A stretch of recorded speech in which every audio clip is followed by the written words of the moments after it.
The first thing I heard when I woke up in that hospital bed wasn't my husband's voice asking if I was okay. It was him whispering to my nanny, "Did you push hard enough? The insurance money won't come through if she's not actually dead."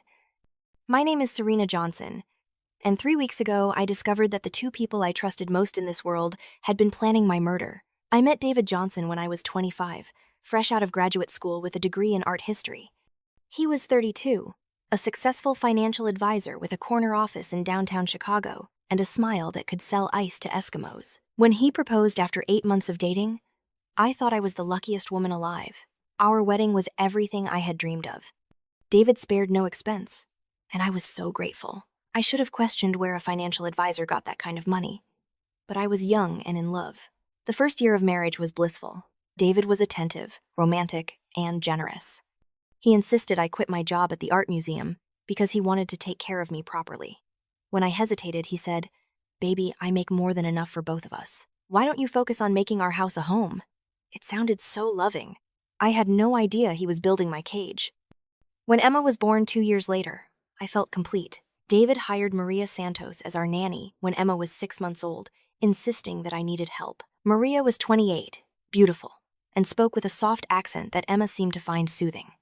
I should have been suspicious when David started working late more often, or when I caught him and Maria having intense conversations that stopped when I entered the room. But I trusted them both completely. The signs were there, though. David stopped touching me the way he used to. He became critical, making comments about my appearance framed as helpful suggestions. He thought I might want to consider a gym membership, or maybe update my wardrobe since nothing seemed to fit quite right anymore. Each comment felt like a paper cut. Meanwhile, he was increasingly generous with Maria. Raises, bonuses, new uniforms. When I mentioned we were spending a lot on household help, he brushed off my concerns. "Maria is worth every penny," he would say. The financial controls started gradually. David suggested we consolidate our accounts to simplify our finances. He handled all the bills because he was better with numbers. Slowly, I lost access to our joint accounts. When I asked about it, he said it was for security reasons. It all sounded so reasonable. By Emma's 2nd birthday, I realized I hadn't accessed our bank accounts in over a year. I didn't even have a credit card in my own name anymore. When I tried to buy Emma a birthday present and my card was declined, David handed me cash and told me to buy something nice. That night, I wondered when I had become so dependent. I used to be confident, capable, financially independent. Now, I couldn't even buy my daughter a toy without asking permission. The isolation was subtle but complete. My college friends drifted away as I stopped having interesting stories to share. My family lived across the country, and David always found reasons why we couldn't visit. Always a logical reason, never an outright refusal. Looking back, I can see how carefully orchestrated it all was. David wasn't just controlling my access to money. He was controlling my access to independence, to confidence, to any sense of self beyond being his wife and Emma's mother. The turning point came on a rainy Thursday in October. Emma had been fussy all week with a cold. I was exhausted from sleepless nights.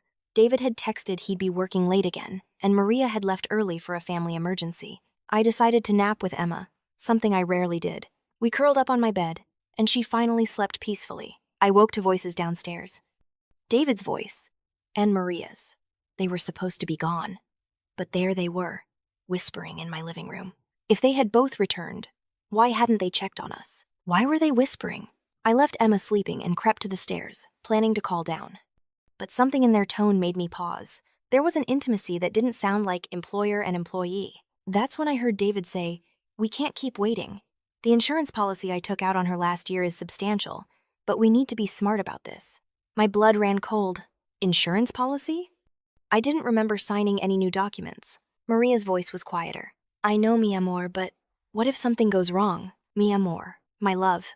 My nanny was calling my husband my love. David's response made my knees buckle. "It has to look like an accident. The stairs are perfect." She's been complaining about being tired, clumsy since Emma was born. Everyone will believe she just fell. They were talking about killing me. My husband and my nanny were planning my murder. "What about Emma?" Maria asked. "Emma will be better off without her," David said. "She's always anxious, always hovering. With Serena gone, we can raise Emma properly. And with the insurance money, we'll never have to worry again." I stood there, trying to process what I had heard. The man I had loved for 6 years was planning to push me down the stairs for insurance money. The woman I had trusted with my child was his accomplice and lover. I backed away and returned to my bedroom. Emma was still sleeping, peaceful and trusting. I looked at her and felt something I had never experienced before. A mother's rage so pure it felt like fire in my veins. I picked up my phone and started recording. Slowly, I made my way back to the stairs, capturing their conversation. "When?" Maria was asking. "Soon. This weekend, maybe. I'll tell everyone she's been having dizzy spells. Then, Sunday morning, when you're here with Emma, it'll happen. You'll be a witness to the accident. And the insurance will pay? $5 million, baby. We'll finally be free. $5 million. That's what my life was worth to them." I stopped recording and went back to my room, my mind racing. I could call the police, but what would I tell them? They hadn't actually done anything yet. Would anyone believe me? I thought about confronting them, but that would be signing my death warrant. If they knew I had heard them, they would have to act immediately. No, I needed a plan. I needed to be smarter than they thought I was. That night, I pretended everything was normal. When David came to bed, I was reading Emma sleeping beside us. He kissed my forehead and said he loved me. I wanted to vomit. Over the next 2 days, I became a detective in my own life. I noticed things I had ignored. The way David and Maria looked at each other, Maria's expensive jewelry, how David's late nights coincided with Maria's early departures. I also started planning my escape. I remembered a savings account from before marriage that David didn't know about. When I checked online, it had $15,000.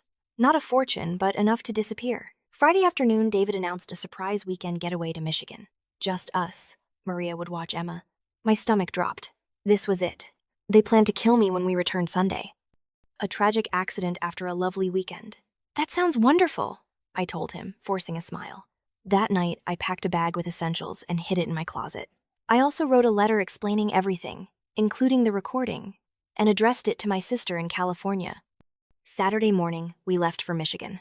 David was more attentive than he'd been in months, holding my hand, complimenting me, talking about our future together. It was all lies, designed to make me feel safe before he took it all away. The bed and breakfast was beautiful. We had dinner, walked by the lake, talked about maybe another baby, a bigger house, family vacations. Every word was a lie, but I played my part perfectly. Sunday morning, David suggested a scenic route home. I was terrified this was when he planned my car accident, but we made it home safely. They were sticking with the original plan. The stairs. When we walked through the door, Maria was waiting with Emma, who ran to me with such joy. I held my daughter close, trying to memorize the feeling of her in my arms. I spent the afternoon being the perfect wife and mother, all while watching and waiting for their move. It came at 4 o'clock. David suggested I put Emma down for her nap. "You look tired, honey. Why don't you rest too?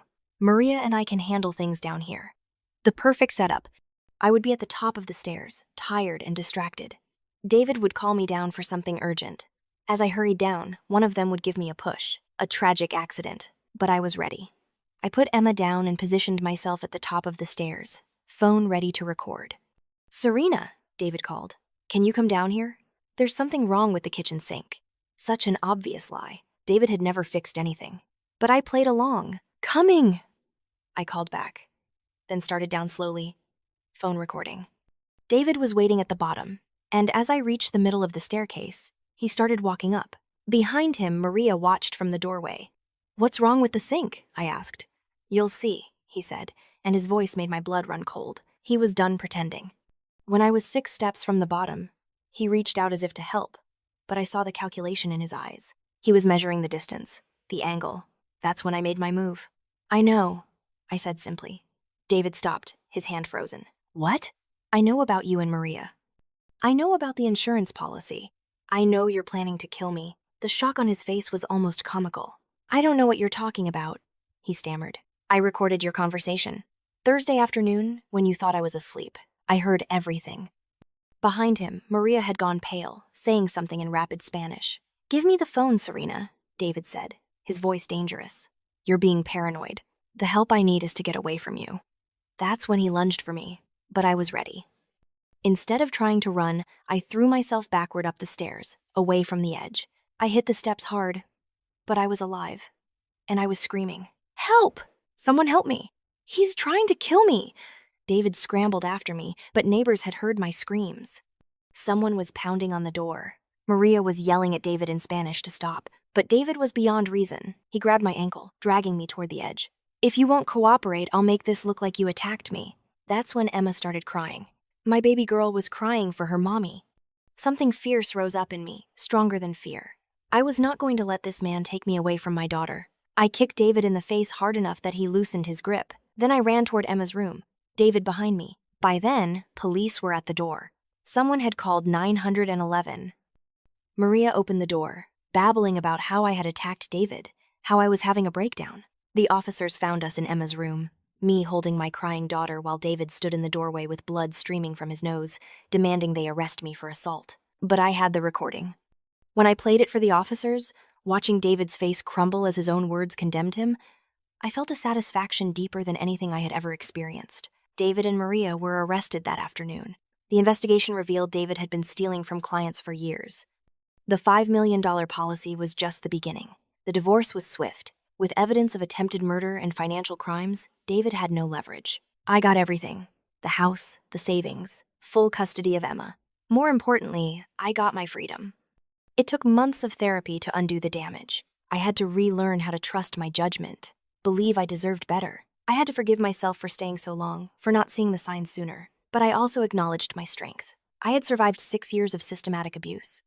I had uncovered a murder plot and found courage to fight back. I had protected my daughter and myself. A year later, I reopened my career in art history as a freelance consultant. It was work I could do from home while Emma was little, but it fed my soul in a way I had forgotten was possible. Emma adapted remarkably well. She was young enough that she didn't fully understand, only that Daddy had gone away. She missed Maria at first, but children are resilient. She bonded with her new babysitter, Mrs. Chen, who treated Emma like the grandmother she'd never known. David was sentenced to 15 years for attempted murder and fraud. Maria received 10 years. They would be eligible for parole eventually, but by then, Emma and I would be long gone. 2 years after the trial, I sold the house where David had planned to kill me. Emma and I moved to Portland, where I had been offered a curator position at a prestigious gallery. It was a fresh start in a new city, far from the memories and whispers. Our new house was smaller but brighter, with big windows and a garden where Emma could play safely. I painted her room yellow, her favorite color, and hung artwork on every wall. On the 3rd anniversary of that terrible day, I took Emma to the beach. She was 5 now, old enough to build sandcastles and chase waves. As I watched her play, I thought about the woman I had been 3 years ago. So afraid and alone. That woman couldn't have imagined this moment. "Mommy," Emma called, running back with a shell. "Look what I found." It was perfect, pink and smooth and unbroken, despite being tumbled by waves. I thought about how appropriate that was, how the most beautiful things were often those that had survived the storm. "It's beautiful, baby," I told her, pulling her close. "Just like you." As we walked back that evening, Emma's hand in mine, I realized David had been wrong. He thought killing me would give him freedom, but what it had actually given me was life. Real life. Authentic life. Where I was valued and respected and loved for who I truly was. I had been reborn on those stairs, not through death, but through fierce determination to live. Every day since had been a gift, a chance to build something beautiful from the ashes. My name is Serena Johnson, and I am a survivor. But more than that, I am a mother, a professional, a woman who knows her own worth. I am living proof that sometimes the most beautiful life begins the moment you refuse to let someone else end it. The stairs in our new house creak a little, and sometimes Emma asks why I hold the handrail so tightly. I tell her it's because we have to be careful, that stairs can be dangerous if we're not paying attention. But really, it's because I never want to forget how close I came to losing everything, and how grateful I am for every step I take now in this new life we've built together.